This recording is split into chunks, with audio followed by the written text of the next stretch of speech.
Happy Wednesday, Bayang Karista. Nagbabalik na naman po Kid Abata para magbigay ng giya ngayong araw ng Miyerkules, May 28, 2025. Yun, medyo na late lang po ang kopya.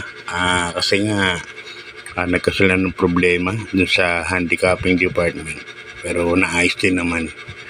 At yun nga, puro 1,200 meters tayo pag rating base uli. Pagka maiden, 1,400. At meron tayong 7 races na medyo magandang lineup, tingin ko. Tapos, start time natin, regular schedule, alas 5 ng hapon. Yan, kung saan na may pangarari yung linggo.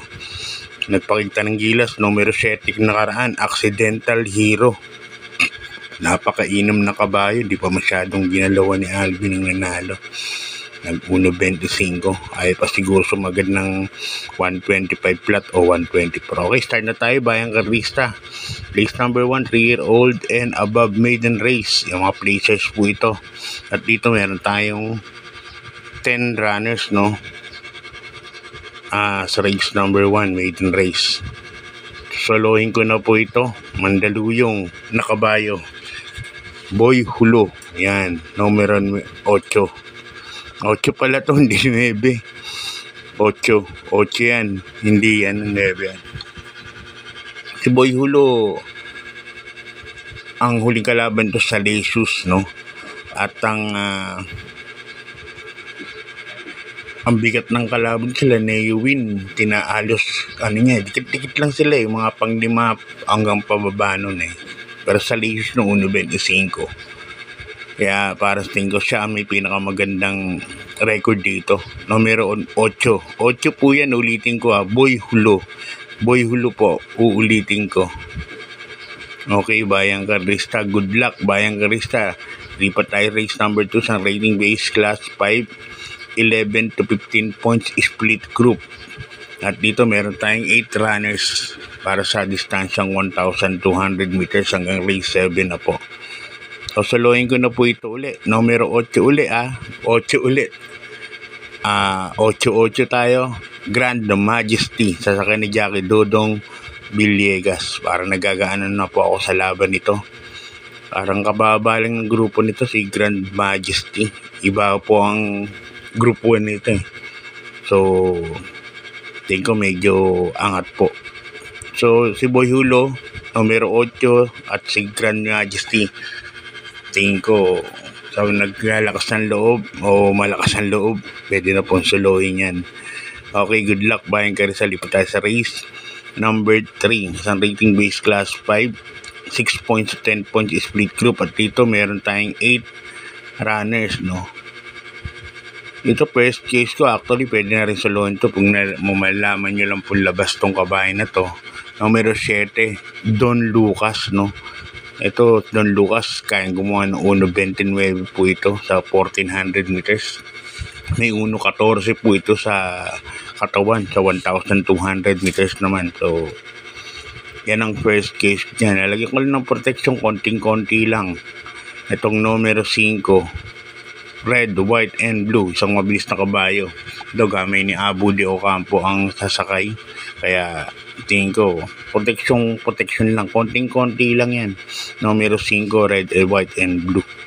No, hindi ko pa nakikitaan yung dating booting yan Kaya, good luck, Bayang Karista. Lipat tayo sa race number 4. Ang isang rating base last 5 point split group, mga placers po. At dito nagtatlong numero na po ako, 3 na po pili ko, may mga solo naman po ako, race 1 and race 2. Ang race number 4 natin, 8 runners din po tayo. First case ko rito, ito kababa lang din ng grupo, no? Numero 1, double strike, nasa kay ni Jackie Apoy Asuncion. Yan. Second case ko, number 7, Bumabaga. Yan, Ison L. Bautista. Gamay ni Ison L. Bautista to. At talagyan ko ng third choice, yung numero 5, Pendant. At saka ni Jackie Dodong Villegas. Yan, 55 na lang po ang timbang. Ang balita ko sa kabayan dyan na may meso po yan. Ayan, medyo magaang na po. Tingin ko kaya niya na pong rumimate, no? 1,200 meters. Okay, good luck Bayan Karisa. Lipat tayo sa race number 5. Isang rating base class 5, 6 points to 10 points split group. At dito meron tayong 8 runners. Ito, gaganyan na lang po sa race number 5. Pero first case number 1, Golden Jaraywa. Apoy Asuncion ang sasakay. Ito gamay ni Apoy po yan. Number 1, Golden Jaraywa. Second case ko, number 5, Sunny Nature. Sasakay ni Jackie Allison Pabilik. Sunny Nature, malamang to mag-abang lang po sa nauuna to. Magandang kabayo po yan. Magandang dihado rin. At naglalagay rin po ako ng third case. Sa tingin ko, dihado rin po. Number 7, Caloocan Sap. King Flores naman ang sasakay. Kaya dito sa race number 5, tatlo pili ko. Numero 1, Golden Jaraywa. Numero 5, Sunny Nature.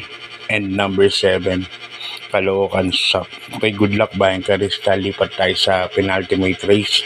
Race number 6, ang rating base class 4, 28 points to 33 points. Yan. First case ko rito, numero 7, Boss Ako Naman. Nasa ni Jackie Pati Ramos Dilema. Si Boss Ako Naman, sanay lumaban sa mga imported dyan, no?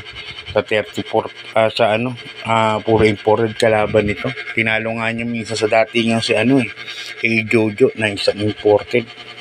Parang dito distansya to kaya niya mag 1.12 hanggang 1.12 media.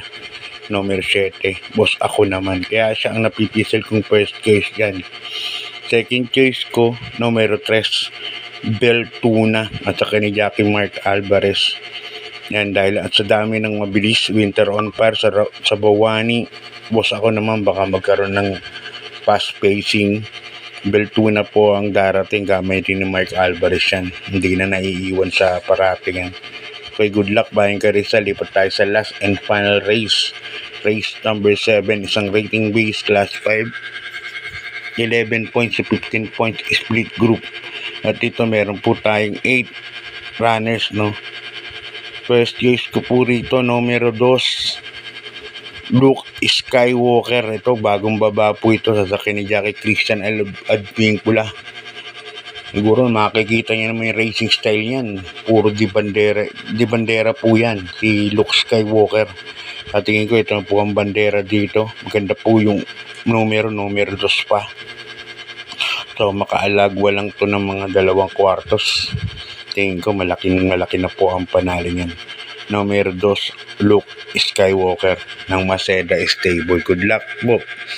Maceda Connections yan. Maceda Stable Connection. Second case ko, number 5, Queen Gabi. Yan, Pati Ramos Dilema. May good luck Bayan Karista. Batiin ko muna yung isang kaibigan natin, si Kuyang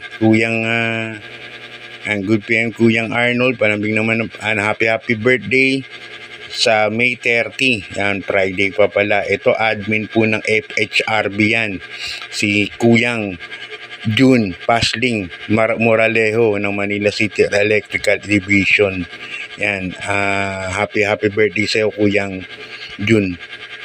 Okay, good luck. God bless.